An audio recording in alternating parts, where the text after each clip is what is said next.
en cuanto a cómo Dios ve la posibilidad de que usted y yo podamos tener una relación de pacto con Él. El pacto lo hizo Él, la sangre en la cruz de Jesucristo es el pacto de Dios para toda la humanidad. Pero ¿cuál debería ser nuestra reacción a ese pacto? Y cómo nosotros entendemos de qué se trata la vida espiritual, cómo Dios, que es espíritu, puede vivir en nosotros, que somos un espíritu que tiene un alma y tiene un cuerpo, y cómo Dios puede vernos como sus hijos y tratarnos como hijos y hablarnos como hijos. De verdad que no es tan sencillo entender que somos hijos de Dios. Hay mucha profundidad en esa palabra, ser hijo. En este tiempo Dios nos está hablando del espíritu de la profecía, o según la Biblia, el espíritu del profeta Elías. Y también hay una acople, si me corregís por favor. También la paternidad de Dios, ¿sí? Dios es nuestro Padre, es el Padre de los espíritus, dice la Biblia. Entonces, ¿cómo Dios en su paternidad nos va a enseñar hoy? Mire, lo primero que vamos a ver es Jeremías 20, versículo 7, y luego vamos a seguir, luego de esta enseñanza vamos a seguir con la que terminamos el otro día. ¿Se acuerda que habían 4 periodos de madurez? ¿Se acuerdan cuál era el primero? Hierba, el segundo, espiga, el grano que es el fruto, y después ya se mete la hoz y está la cosecha. En esos 4 estados o estadios es donde la humanidad puede llegar a manifestarse para Dios, como hierba, como espiga que todavía está ahí madurando cosas, como grano que ya está maduro, y luego como cosecha. El Señor dijo: ustedes son pámpanos, yo soy la vid verdadera y ustedes son los pámpanos, y yo los he puesto para que vayan y lleven fruto. Y después dice mucho fruto, y el fruto permanezca. Entonces vean qué importante es esto, porque yo creo que el Señor nos va a hablar claro. Dice Jeremías 27, ahí si lo ponen, dice, está hablando un hombre, un profeta, y está hablándole a Dios y dice: me sedujiste, oh Jehová, y fui seducido, más fuerte fuiste que yo y me venciste. Cada día he sido escarnecido, cada cual se burla de mí. ¿Lo encontramos? Jeremías 20, versículo 7. Hay que estar atento, hay que estar porque va muy rápido. ¿Dice o no? Dice: me sedujiste, oh Jehová, y fui seducido. Un varón hablándole a Dios. ¿Y cómo hace un varón, un hombre, para decir: Dios me sedujo, yo fui seducido por Dios?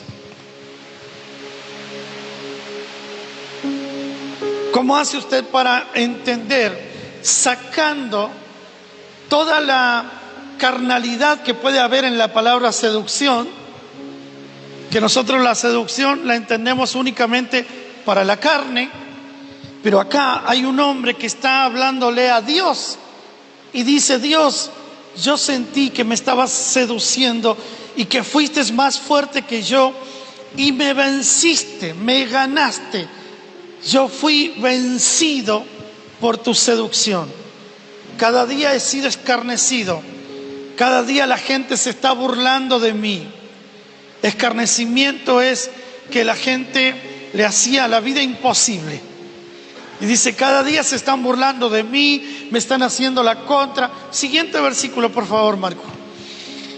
Porque cuantas veces hablo, o sea, el profeta profetizaba, dice: doy voces, grito y violencia y destrucción viene porque la palabra de Jehová me ha sido afrenta y escarnio cada día. Entonces, mire la decisión que tomó, versículo 9.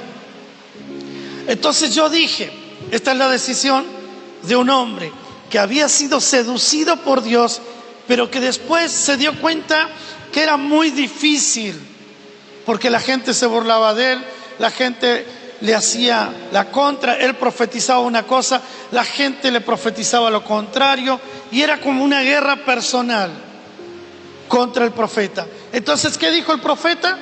Yo dije, no me acordaré más de él, me olvido de Dios, me olvido de su nombre, me olvido que lo amaba, me olvido que sentía amor por Dios, me olvido que estaba seducido, me olvido de él. No me acordaré más de él, ni hablaré más en su nombre. Pero no obstante, cuando yo dije eso, había en mi corazón como un fuego ardiente que estaba metido en mis huesos, y traté de sufrirlo, o sea, de soportarlo, pero no pude. Mire, hermanos, hasta que toda la iglesia de Jesucristo en la faz de toda la tierra no experimente este tipo de amor por Dios, el evangelio no se va a expandir correctamente, la palabra no se va a predicar correctamente, no vamos a poder servir correctamente. Y vea la palabra que estoy usando, la palabra correctamente. ¿Por qué? Porque se puede hacer de mala gana, se puede hacer por obligación, se puede hacer por costumbre, se puede hacer por religión. Sin embargo, hacerlo porque amo y porque fui seducido por él, ya eso es otro asunto. Ya es algo que el Señor viene y te enamora con un amor que no es natural, porque el amor natural es pasajero. Llega un momento en que el amor natural dice, no te quiero más. Y uno dice, pero yo pensé, ¿no era amor para toda la vida? Y dice, no, se terminó acá, porque el amor natural es limitado, pero el amor de Dios todo lo sufre, todo lo espera, todo lo soporta, todo lo cree. Hermanos, ese amor, cuando está en usted, usted todo lo cree. Y alguien te va a decir, uy, pero te volviste muy fanático. Es que el amor de Dios que está en mí hace que yo le crea a Dios. Amén. Entonces, el amor que todo lo sufre no es el amor de un ser humano, es el amor de Dios. El amor que todo lo espera es el amor de Dios. Dice, el amor nunca deja de ser. Entonces, cuando yo digo se me terminó el amor, no estoy hablando del amor de Dios. Estoy hablando de un amor natural, humano, personal. Pero Dios te ama con amor eterno. Y la Biblia dice, con amor eterno te he amado, por lo tanto te he prolongado mi misericordia. Ese amor nunca deja de ser. Así que si hay algo que papá, nuestro Padre, tiene para nosotros es su amor demostrado. Y ese amor es el que está intentando seducirte.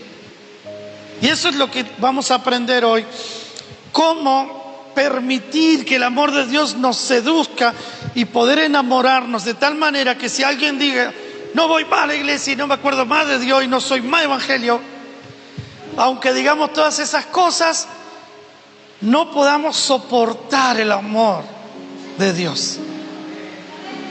Que nos quedemos ahí renegados una reunión y a la segunda ya esté ardiendo adentro de nosotros, cuando ya se pasó el enojo, y decir, pero yo amo a Dios y yo no puedo estar sin ver a mis hermanos, sin sentarme a comer de Cristo y de la palabra, y sin esto y sin lo otro. Usted se da cuenta que no puede vivir sin el Señor.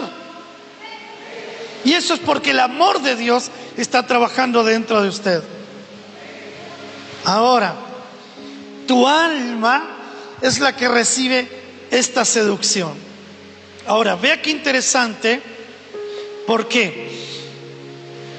Porque es un hombre el que dice: yo me sentí seducido por Dios.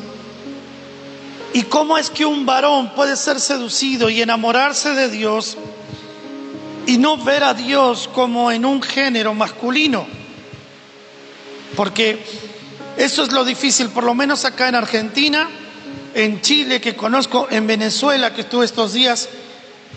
La cultura es la misma. El varón cree que tenemos un Dios que es macho.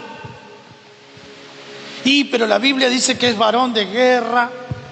Y la Biblia dice que es varón de esto y varón de lo otro. Y nosotros le ponemos a Dios género masculino. Pero Dios es espíritu. Y la Biblia dice: Dios es espíritu. Jesús dice: Dios es espíritu, y los que le adoran en espíritu y en verdad es necesario que le adoren. Entonces tenemos varios pasajes que hablan de Dios como varón, y para nosotros eso significa que la masculinidad es que tenemos un Dios masculino. Entonces de repente a un varón dice: yo enamorarme de Dios se me hace muy difícil. Decir que soy amante de Dios, que amo a Dios, es difícil. ¿Por qué? Porque se tiene que romper un concepto religioso que se creó en nuestra mente, pensando que Dios es otro varón o otro hombre. Pero este hombre dice: aunque yo quise sufrir y soportar a este Dios que se había vuelto el amor de mi vida, no pude soportarlo. Me ganó, me venció. Lo amé más todavía.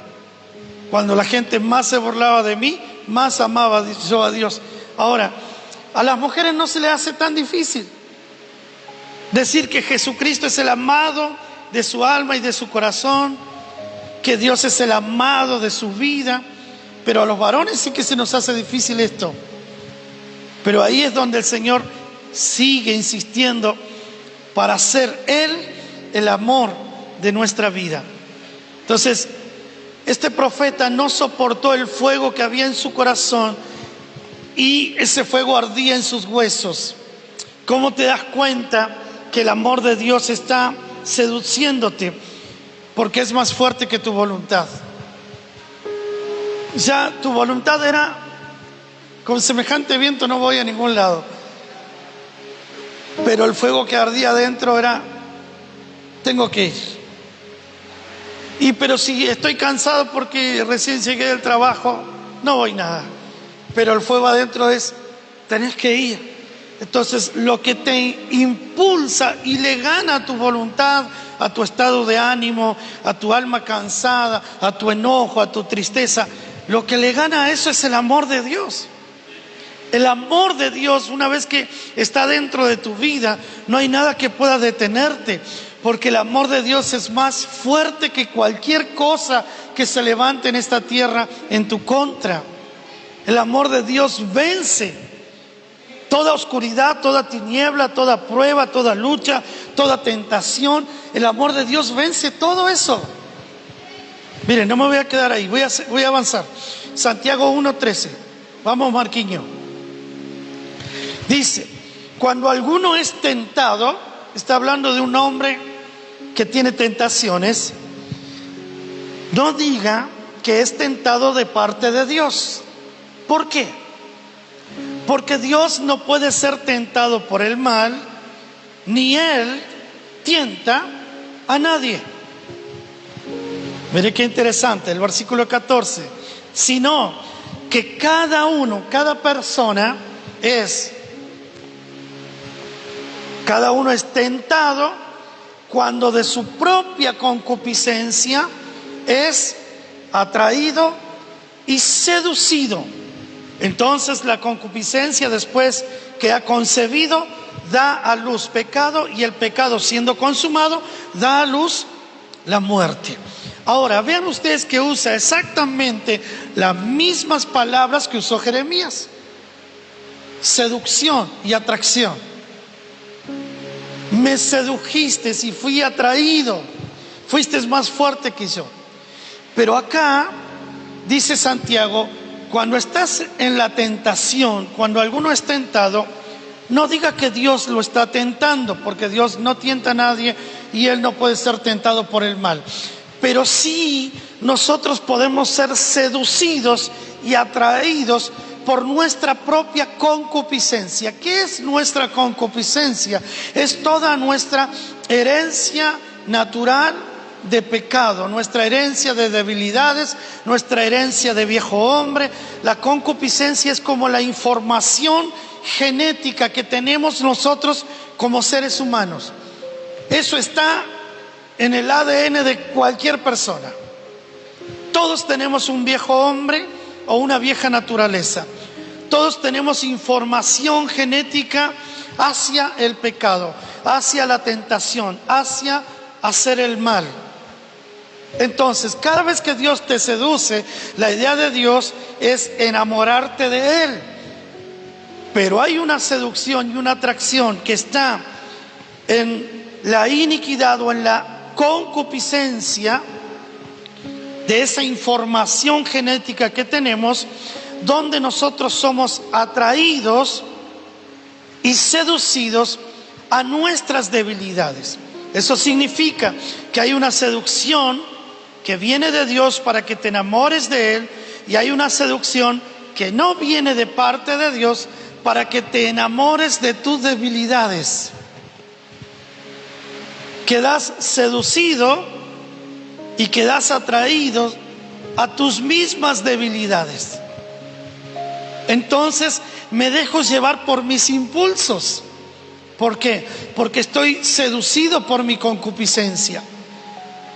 Me dejo llevar por lo que se me antoje que quiera yo hacer en referencia al pecado. Sé lo que tengo que hacer, sé lo que no tengo que hacer, pero cuando yo estoy seducido por mi concupiscencia, yo termino enamorado de mis debilidades al punto tal de amar lo que no es debido hacer. Estoy totalmente enamorado de lo que no hay que hacer, seducido por lo que no hay que hacer. Entonces, ¿cuál es la consecuencia de esa concupiscencia, de esa información genética o esa iniquidad o esa vieja naturaleza, para usar términos bíblicos? ¿Cuál es la consecuencia? Que nos seduce y nos engendra. ¿Cuál es el problema de tener un mal pensamiento? No hay problema si yo ese pensamiento lo llevo a la cruz de Cristo y digo, solo fue un mal pensamiento que pasó por mi mente. Entonces oro al Señor: Señor, te pido perdón por este mal pensamiento y te pido que me ayudes para que ese pensamiento no sea una semilla engendrada en mi mente. ¿Por qué? Porque cuando viene un mal pensamiento y yo lo dejo pasar como parte de mi naturaleza, eso comienza a seducirme. Y ese mal pensamiento yo lo dejé pasar y se quedó ahí como una semilla.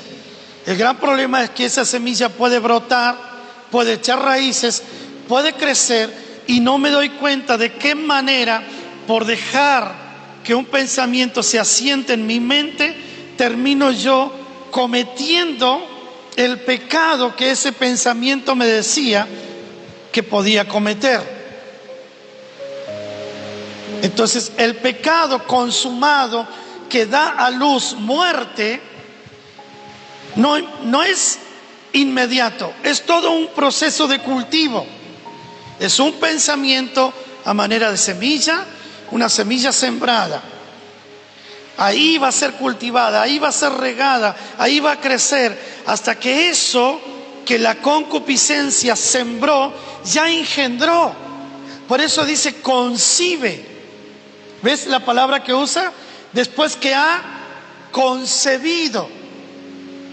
Esa palabra no es inocente ahí. Una vez que ha concebido, ya está engendrado, da a luz. O sea, hay un nacer qué es lo que se da a luz? ¿Cuál es el nacimiento o cuál es el fruto de esa semilla sembrada? El pecado. Y ese pecado, una vez que está consumado, como resultado tiene la muerte.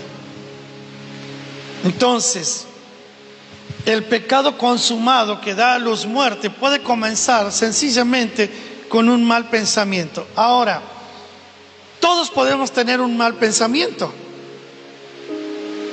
No hay ninguno de nosotros que no piense mal. Todos en algún momento hemos sentido celos, todos en algún momento hemos sentido envidia, todos en algún momento hemos sentido enojo, todos en algún momento hemos pensado mal. Pero ese pensamiento no tiene que encontrar en nuestra mente un campo fértil para ser sembrado. Ese pensamiento tenemos que sacarlo de nuestra mente y no permitirle a la concupiscencia que está esperando agazapada para seducirnos. ¿Se entiende lo que estoy diciendo? ¿Sí? Bueno, entonces, vean ustedes, Dios quiere seducir nuestra alma, pero hay una naturaleza humana en nosotros que también quiere seducirnos. Ahora, hablamos entonces de nuestro espíritu seducido por Dios, nuestra alma seducida por nuestra carne o nuestra naturaleza carnal, y vamos a Apocalipsis 2:19. Hoy vamos a aprender. Mire, Apocalipsis 2:19 dice: yo conozco tus obras. Tenga en cuenta esto: obras, amor, fe y servicio, y también tu paciencia. 5 cosas maravillosas de la iglesia en Apocalipsis. Y que tus obras postreras son más que las obras primeras. O sea, midiéndolo en cuestiones de éxito, esta era una iglesia exitosa, porque comenzó con pocas obras y ahora en las obras postreras ya está con muchas obras. Esas obras postreras son más que las primeras. Esta iglesia tenía obras de amor, obras de fe, obras de servicio. Es más, era una iglesia que había desarrollado paciencia.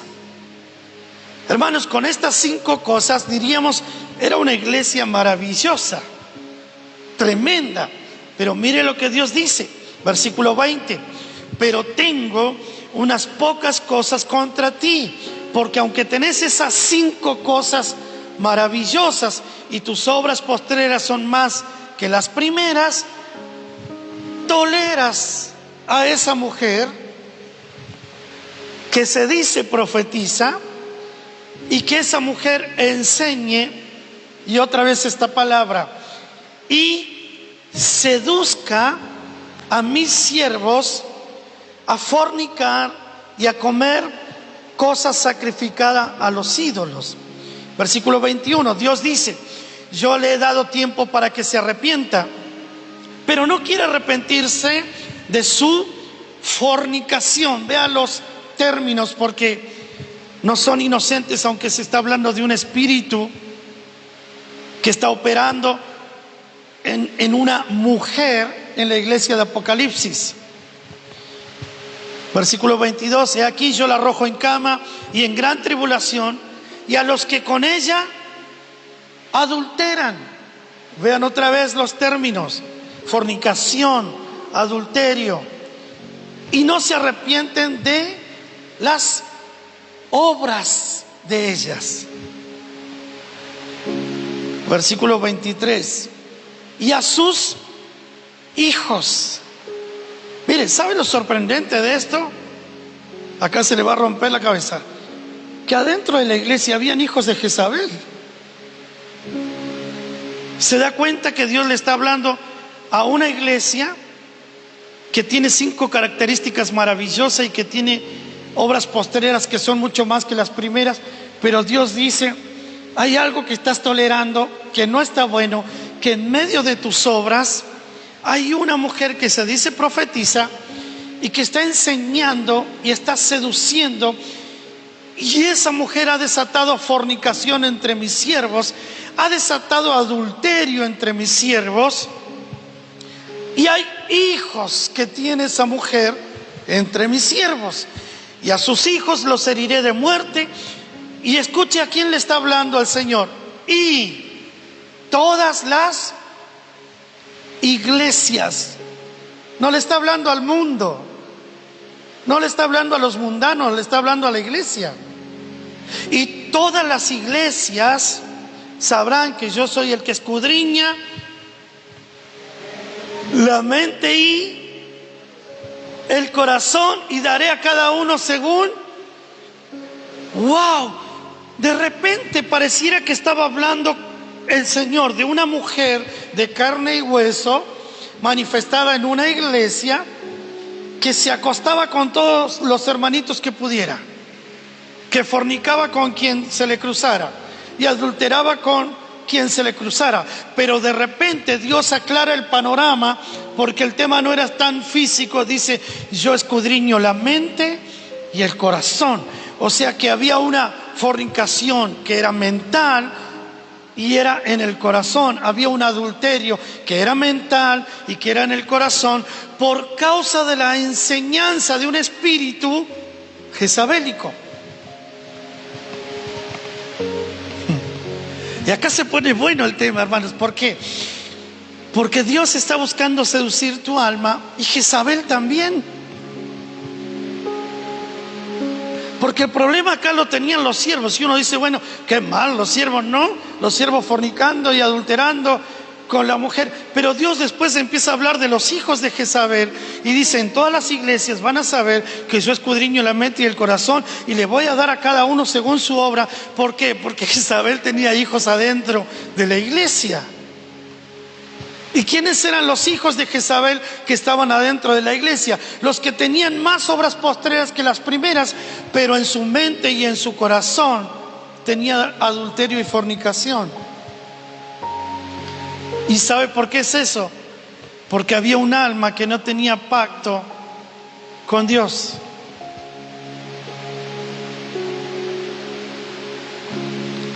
Toda alma que no tiene pacto con Dios, que no considera que Dios es el amor de su vida, es considerada por la Biblia. Y ahora vamos a ir a un término bíblico para que usted deje de mirarme con esa cara. Santiago 4:4. Bueno, entonces, ahora vamos a volver a este espíritu de Jezabel, que está representado en una mujer, pero que está buscando tu alma, mi alma. ¿Qué quiere Jezabel? Mi alma. Y que mi alma adultere con ella, que mi alma fornique con ella, que mi alma coma lo que ella quiere darme a comer. ¿Qué quiere Jezabel? Que yo coma lo que Dios dice que no hay que comer, y que haga lo que Dios dice que no hay que hacer. Entonces me seduce Jezabel. ¿A dónde me seduce Jezabel? En mi alma. ¿Dónde yo termino desobedeciendo a Dios y obedeciendo a Jezabel? En mi alma. Mira el concepto de Santiago 4:4. Oh almas, ¿cuál es el término? Almas adúlteras. Ahora, ¿cuál es el concepto de adulterio?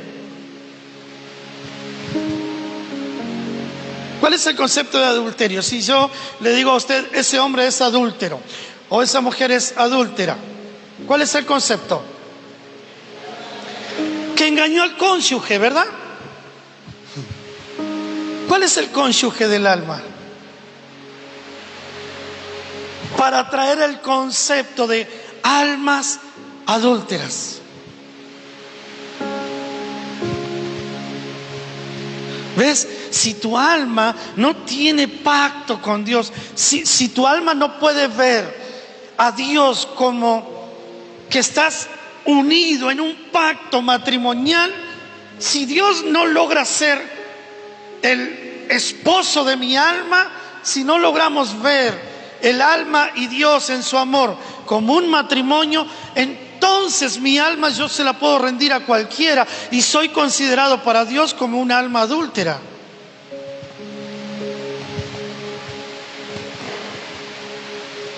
Y el alma adúltera no es el que está afuera únicamente, es el que está adentro, pero no tiene a Cristo como esposo.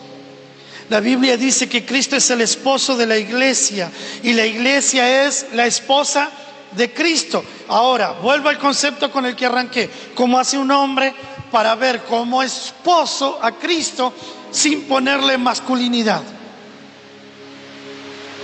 Yo puedo decirte, Marcos, Cristo es tu esposo y vos sos la iglesia. Y eso no debiera afectarnos a nosotros como términos femeninos de iglesia, términos masculinos de esposo. ¿Por qué? Porque en mi alma yo tengo un pacto, mi alma le pertenece al que pagó por mí.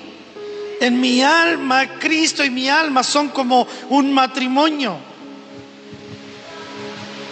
Y si Cristo no es el esposo de mi alma, para Dios soy un alma adúltera. Mire, vamos a ir despacio porque yo sé que esto para masticarlo va a ser medio complicado. Pero Santiago 4:4 dice: oh almas adúlteras, ¿no sabéis que la amistad del mundo es... Claro, pero no te está hablando de que no puedes tener un amiguito mundano. Te está hablando de que tu alma no puede contraer matrimonio con otro que no sea con Dios. Cualquiera pues que quiera hacerse amigo del mundo se constituye enemigo de Dios. Entonces la gente dice, no hay que tener amigos mundanos. Y empiezan a discriminar. Vos no vas a la iglesia, no puedes ser mi amigo. Pero ese mismo que dice, no puedes ser mi amigo porque no vas a la iglesia, no lo ve a Cristo como esposo, por lo tanto es un alma adúltera. Aunque no se junte con los mundanos. Porque acá el término alma adúltera es un alma que está casada con el mundo y se divorció de Dios.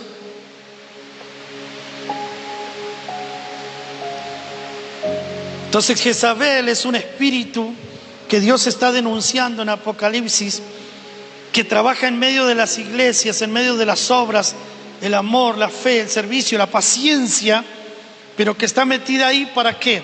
Para provocar un divorcio. ¿Sabe cuál es el divorcio? El de tu alma con Cristo. Yo sé que usted tiene que cuidar su matrimonio terrenal, físico. Guarde a su esposo y a su esposa, los que son casados. Usted tiene que cuidar ese matrimonio. Pero el matrimonio que está buscando Jezabel no es solamente el gordo o la gorda que duerme al lado tuyo. El matrimonio que busca Jezabel es la unidad de Cristo con tu alma. Si Jezabel logra divorciar a Cristo de tu alma, entonces tu alma se va a entregar a otros seres que la están seduciendo continuamente.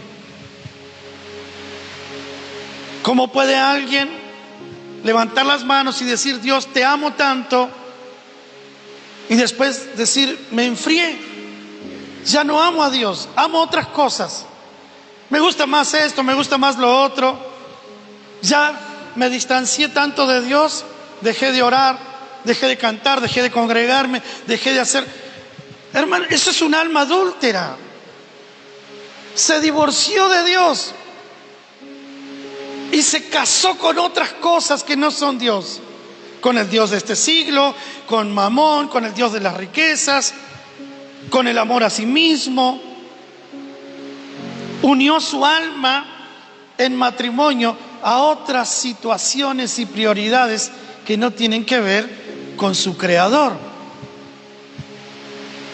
Entonces uno dice, pero ¿qué le pasó a fulano? Es que ya no ve que su alma ame a Cristo como esposo. Y si Cristo no está en función de esposo con la iglesia, entonces ahí hay una división enorme donde se meten un montón de amantes buscando tu alma. Es más, hay uno que está buscando seducirte, que es tu misma naturaleza, para que hagas lo que quieras y no lo que Dios te dice.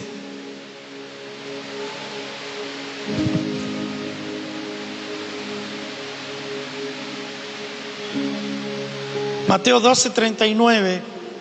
Entonces el adulterio no es únicamente físico, sino que el adulterio tiene que ver con un alma que no respeta el pacto que Dios hizo de Cristo como esposo y de la iglesia, los seres humanos, como la esposa. El alma que no puede respetar eso es adúltera. Por eso, ¿vieron que el Señor cada vez que encontraba a una mujer adúltera tenía compasión? ¿Se dieron cuenta de eso? Jesús nunca condenó a una mujer adúltera, siempre la perdonó. ¿Por qué?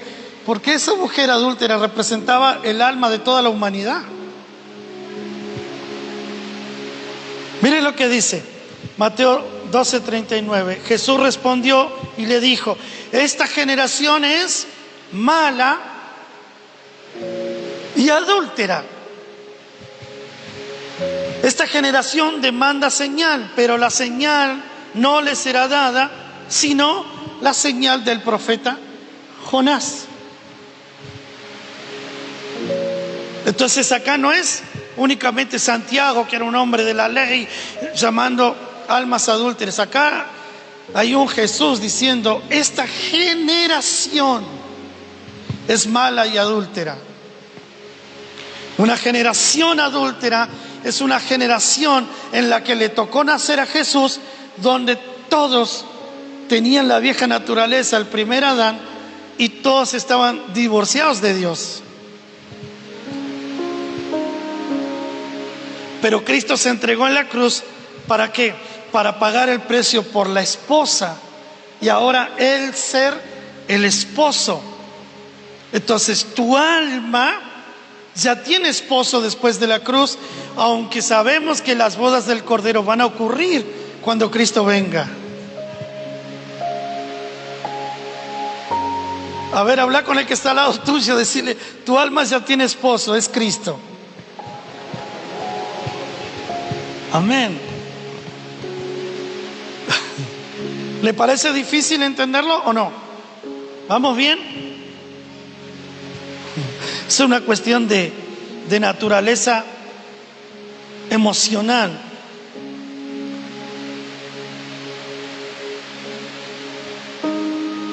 Entonces, si el término es alma adúltera, ¿con quién está casada el alma para que adultere? Después de la cruz, con Cristo. Él es el esposo. Entonces, si esa alma no está en la unicidad del matrimonio, en la comunión del matrimonio con Cristo, es alma adúltera, aunque puede estar adentro de una congregación. El alma es la que tiene el pacto de la sangre derramada, por eso hablamos de almas salvadas, ¿sí? Y el amigo del mundo no es el que tiene gente en amistad que no conoce a Cristo, sino el que ha hecho del mundo el esposo de su alma. En Hebreos 3, versículo 10,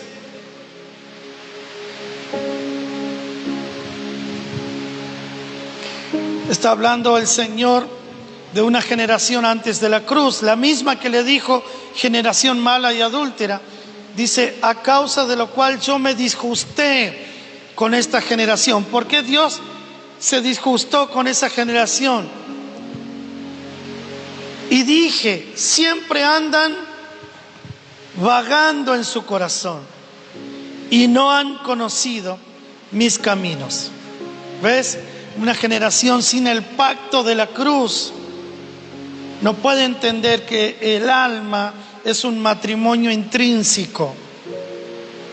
Usted tiene 2 matrimonios para cuidar. El primer matrimonio es con su esposa de carne y hueso, y el segundo matrimonio es el matrimonio intrínseco. Si usted no cuida su alma con Cristo, que es el matrimonio importante, el otro también es importante, pero el de ahí adentro es el que te da salvación y vida eterna.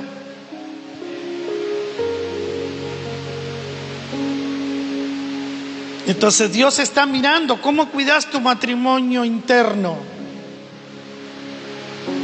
Y Dios está mirando cómo vas a cuidar tu matrimonio externo.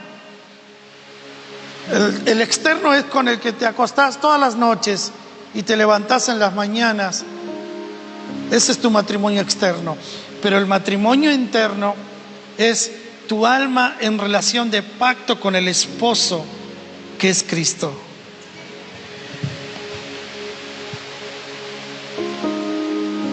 Mire, Cristo es un ser completo. Génesis 5:2, ¿qué hora es? Vamos bien. Génesis 5:2 dice, varón y hembra los creó. Ahí está hablando de género. Y los bendijo Dios. Y llamó el nombre de ellos Adán. El día en que fueron creados. O sea, Dios ve a Adán y ve a los que Él creó, varón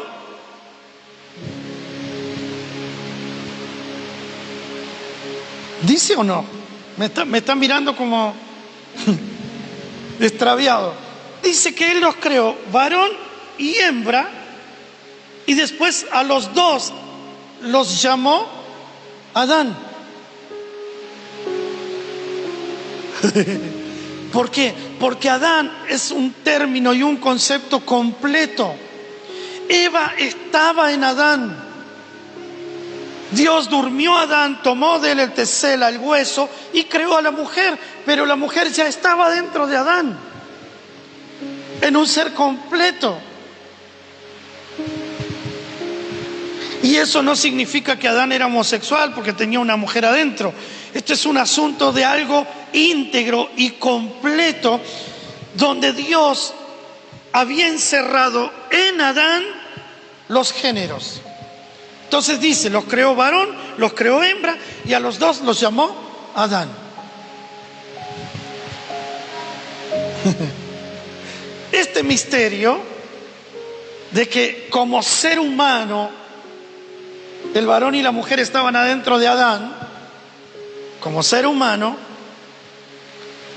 se manifiesta en Jesús, el Cristo. ¿Por qué? Porque la iglesia estaba dentro de Jesucristo. Entonces, Jesús es el esposo, pero adentro de él está la esposa, que es la iglesia. ¿Ves? Adán es el esposo, pero adentro de Adán está Eva, que es la esposa.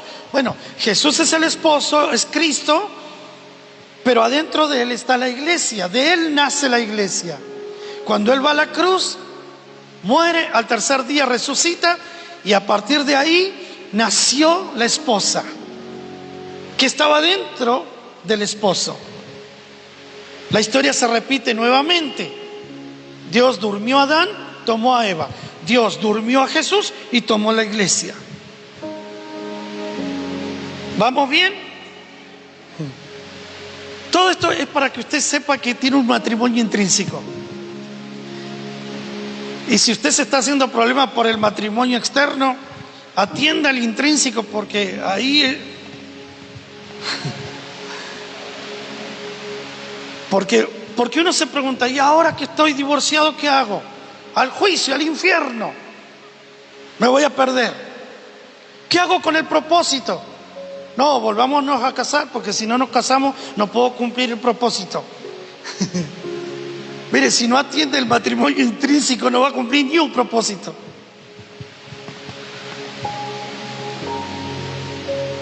Bueno, como están demasiado serios, me río yo solo nomás acá. Parece que la palabra esta es más. Mire el concepto del apóstol Pablo, 1 Corintios 4:15. No nos estamos saliendo de paternidad y el espíritu de la profecía, ¿eh? Todo está dentro del mismo combo. Dice el apóstol Pablo, 1 Corintios 4:15, porque aunque tengáis 10.000 ayos, ¿qué son ayos? Animadores, gente que anima, gente que enseña. ¿No le gusta a usted que lo animen? Qué lindo, vio que uno llega, qué bueno verte, qué lindo hermano, qué bueno que cantaste, qué bueno que predicaste, qué bueno. Es re lindo que te animen. Bueno, esos son ayos. Los ayos están para ayudar, para animar, para empujarte, para ir a visitarte cuando no pudiste venir. Los ayos son necesarios. Pero Pablo dice, aunque tengáis 10.000 ayos, tiró un número alto, ¿eh? Hay que tener una almita para necesitar 10.000 ayos. Yo conozco a algunos que no los voy a nombrar, que voy a decir con 10.000 ayos, ni así se convierte este desgraciado. Pero bueno, aunque tengáis 10.000 años en Cristo, no tendréis muchos padres, pues en Cristo Jesús yo os engendré por medio del Evangelio. Eso lo vamos a dejar para el sábado, porque es muy largo explicar qué es lo que engendra del Evangelio. ¿Se acuerda que hablamos de la semilla? La palabra que cae, sale hierba, espiga, fruto, cosecha. Bueno, eso es a través del Evangelio. Pero Pablo dice, yo soy el papá de ustedes. Ustedes pueden tener 10.000 años que los ayudan y todo, pero yo soy el papá de ustedes porque yo los engendré a ustedes por medio del Evangelio. Interesante concepto del hombre a través de la semilla del Evangelio. Pero mire lo que dice 1 de Tesalonicenses 2, versículo 7. Y acá agárrese de la silla, porque si el Señor viene rompiendo estructura, con esta nos termina de eliminar la estructura religiosa ahora. Dice 1 de Tesalonicenses 2, 7, antes nosotros para ustedes fuimos tiernos entre vosotros como la nodriza que cuida con ternura a sus propios hijos. ¿Qué está diciendo este hombre? Primero dice, yo soy su papá. Y ahora dice, yo soy su mamá. Como una nodriza. ¿Sabe lo que es una nodriza? La que amamanta.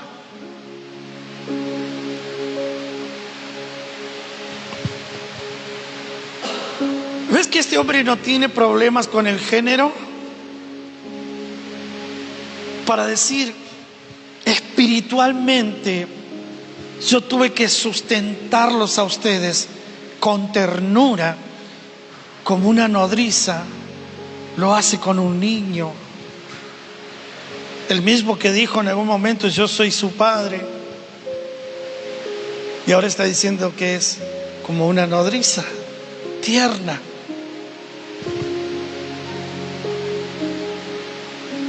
Segunda de Corintios 11:2, porque os celo con celo de Dios, pues os he desposado con un solo esposo para presentaros a Dios como una virgen pura a Cristo.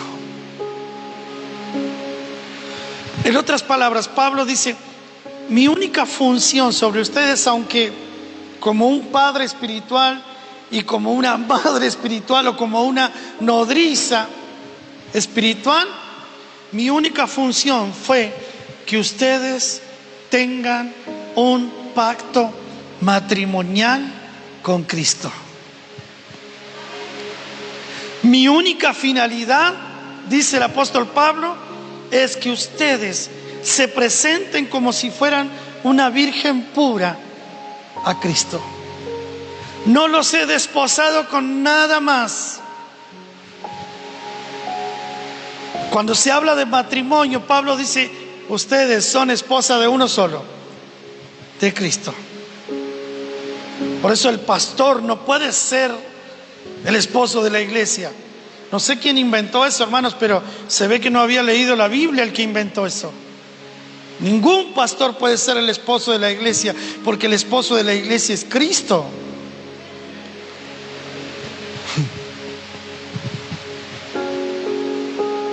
Y Pablo lo dice: fui un papá, fui una nodriza, para que ustedes sean la esposa de uno solo.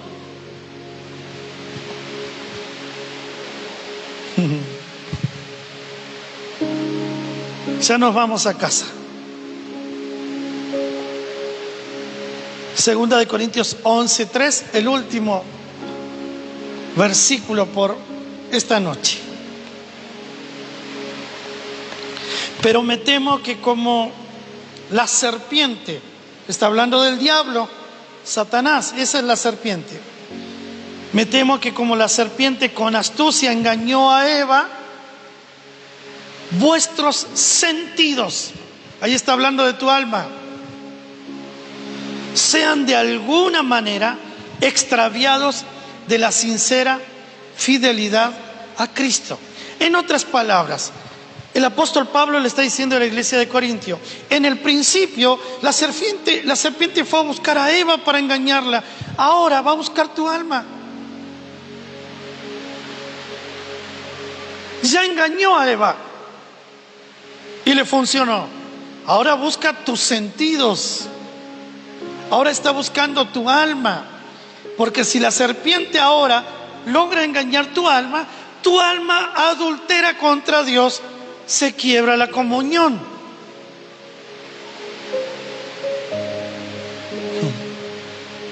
En el principio la serpiente andaba buscando a Eva para que Eva engañara a Adán. Ahora la serpiente anda buscando tu alma para que tu alma engañe a Dios. Tu alma es la Eva de esta época.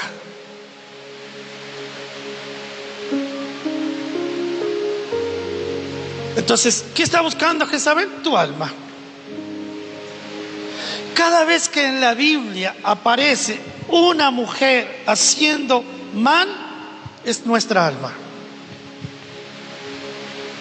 No es literalmente que, no, una mujer que esto, y vamos contra el género. Aprendamos a discernir espiritualmente. Porque, le vuelvo a repetir, usted puede tener su matrimonio bien cuidadito, pero el externo. Y Dios está buscando que preste atención también a su matrimonio interno. El matrimonio intrínseco que es de tu alma con Cristo.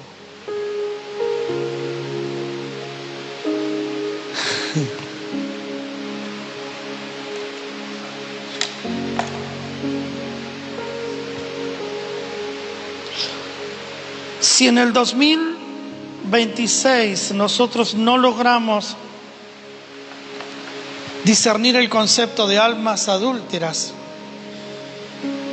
no vamos a saber el trabajo que tenemos que hacer. Porque el trabajo que usted tiene que hacer con la gente es que la gente pueda recuperar el sentido de Cristo como esposo y la iglesia como esposa. De que recupere su identidad en este Cristo donde estaba la iglesia escondida. Y ese es el misterio, que en Cristo estaba escondida la iglesia y que hoy Cristo está dentro de la iglesia. Entonces nosotros estábamos en Él. Por eso Pablo dice que con Cristo fuimos crucificados, porque usted y yo estábamos en Él. Con Cristo fuimos juntamente sepultados, estábamos en Él. Con Cristo fuimos resucitados, estábamos en Él. Con Cristo fuimos sentados en lugares celestiales, estamos en Él. Todo lo que Cristo vivió, usted también, porque usted estaba en Él.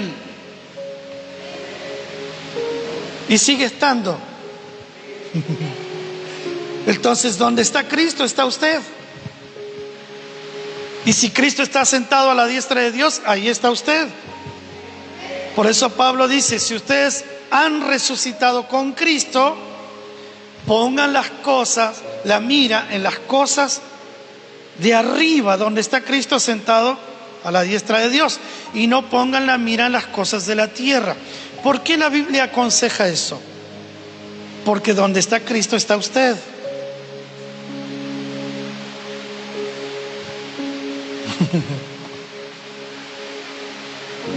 Bueno, yo sé que alguna pregunta le debe haber quedado, algún concepto ahí divagando. No divague mucho porque a Dios no le gusta. Dice, ese pueblo que andaba divagando. Pero métase a la Biblia, ore al Señor, estudie, revise todos esos pasajes. Mire, así un choclo de pasajes para que usted disfrute de Cristo escondido en esos pasajes. El esposo está ahí. ¿Sabe quién está más interesado de esta reunión a pesar del viento? El esposo. Porque el esposo, que es Cristo, dice, voy a recuperar el matrimonio intrínseco de los seres humanos. Voy a tener otra vez almas como mi esposa. Voy a tener otra vez hombres que digan, te amo, sos el amor de mi vida. Y en Argentina, donde hay tanto machismo, voy a tener hombres diciendo, yo quise soportar este amor, pero no pude. Fue más fuerte que yo. Me sedujo. Intenté callarme porque lo único que tenía era pálidas y no pude callarme. Terminé hablando de su amor.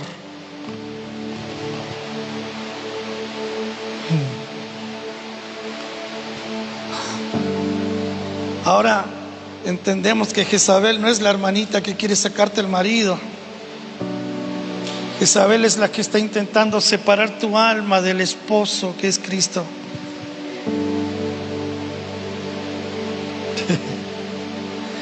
Y aunque pueden haberte partido tu matrimonio natural, nunca van a separarte de Cristo como esposo. Porque lo que va a guardar tu matrimonio es que tu alma pueda respetar a Cristo como el esposo.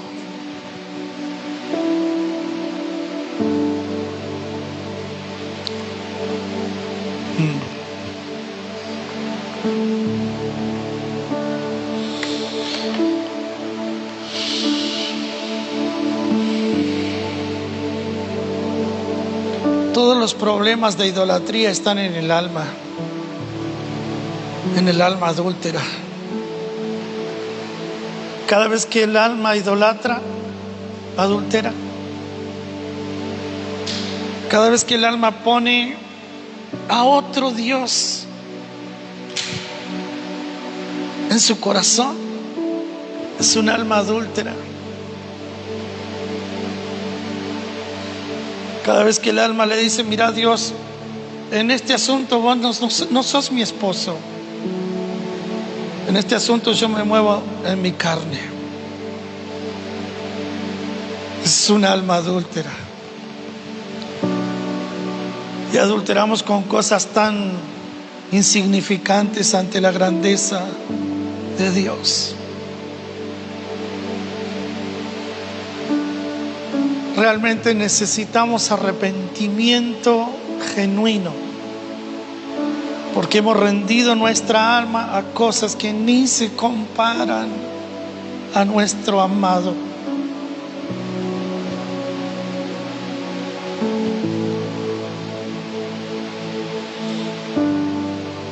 Cierre sus ojitos, vamos a orar. Si usted quiere puede ponerse de pie, si quiere sentado, como usted quiera.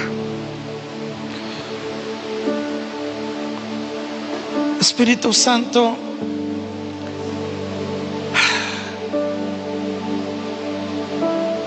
A través de este mensaje nosotros necesitamos rendir nuestro corazón a ti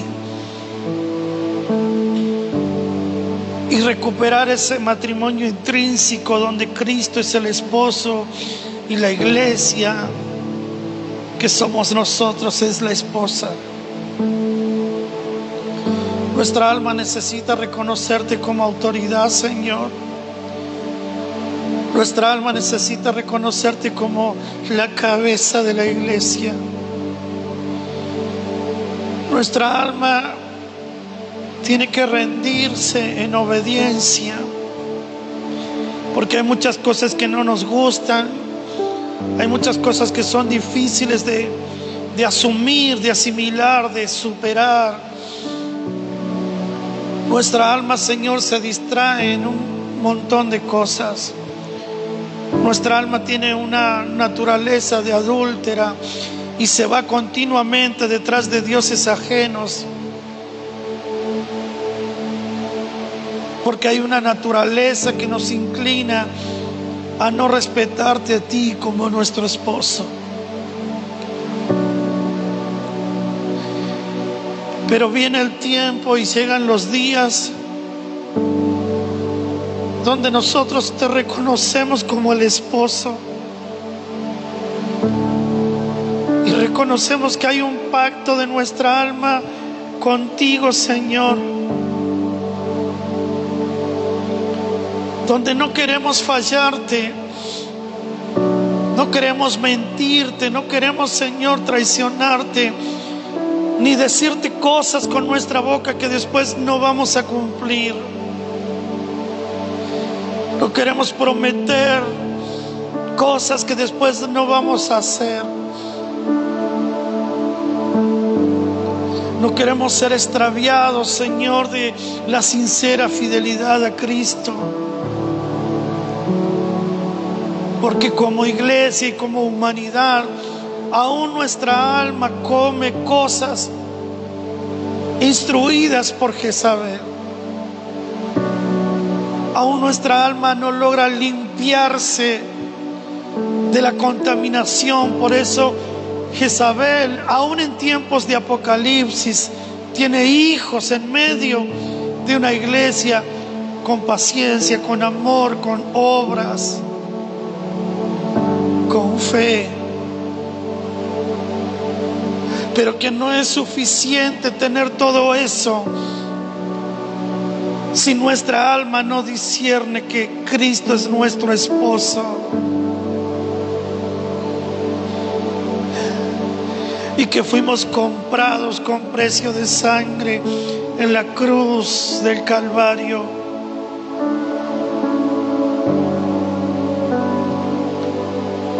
Señor, que en los próximos días el Padre siga revelando este matrimonio intrínseco que cada ser humano tiene, donde su alma es la que está en juego y es su alma la que intentan seducir la serpiente, las tinieblas, las debilidades, el pecado.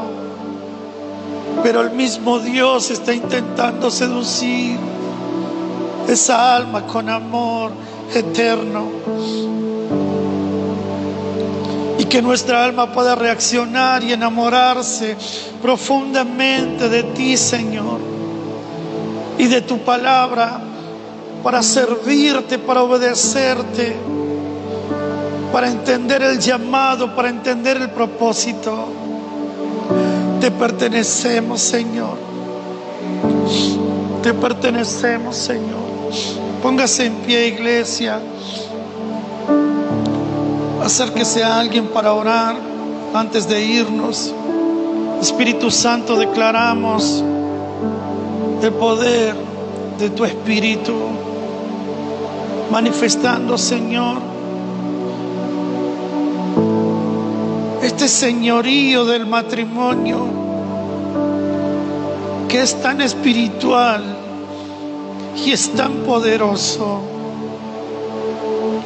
sobre nosotros, y que no es un señorío doméstico, no tiene que ver con cuestiones domésticas, terrenales, culturales o naturales. Tiene que ver con un Cristo que se ha posicionado como el esposo de la iglesia.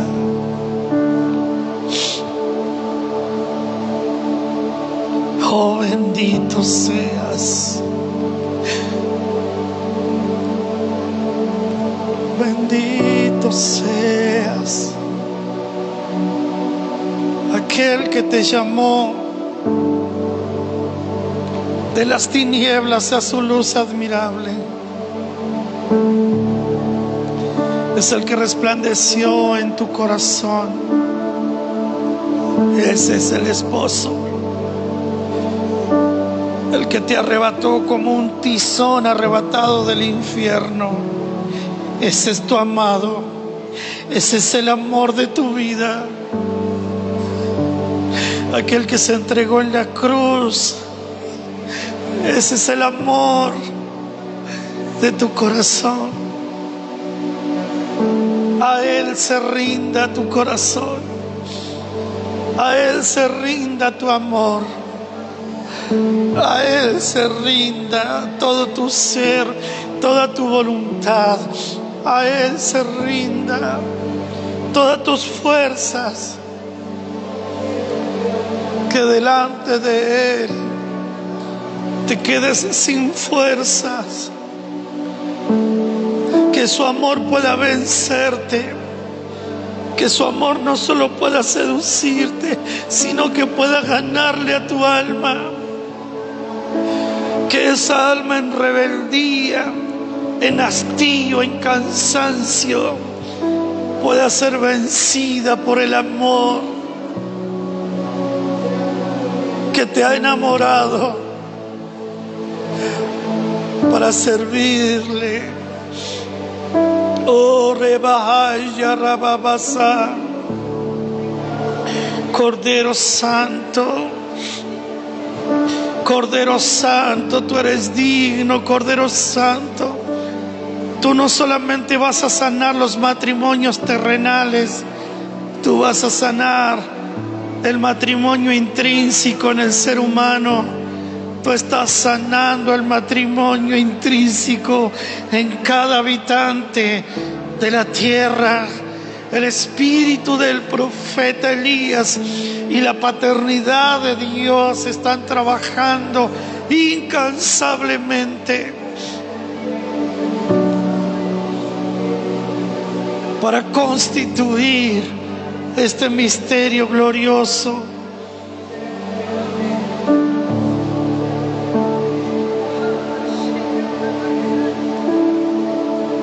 Precioso Rey. Precioso Rey, precioso Rey. Gracias, Espíritu Santo. Gracias, Espíritu Santo.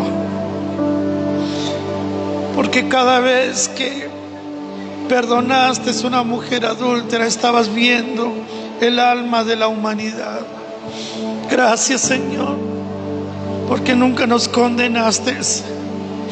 Gracias, Señor, porque tu perdón sigue vigente para cada uno de nosotros. Nos volvemos a ti con todo nuestro corazón. Nos volvemos a ti con todo nuestro amor. Podemos decirte que te amamos, Señor, aún en medio de nuestras imperfecciones. Amamos tu presencia, amamos tu espíritu, amamos tu palabra, Señor, amamos el vivir para ti, el servirte. Amamos tu luz que nos alumbra el entendimiento. Te amamos, papá, amamos tu paternidad, Señor. Gracias, Espíritu Santo. Eres bueno, Señor. Eres bueno, Señor. Eres bueno. Aleluya. Gracias, Señor.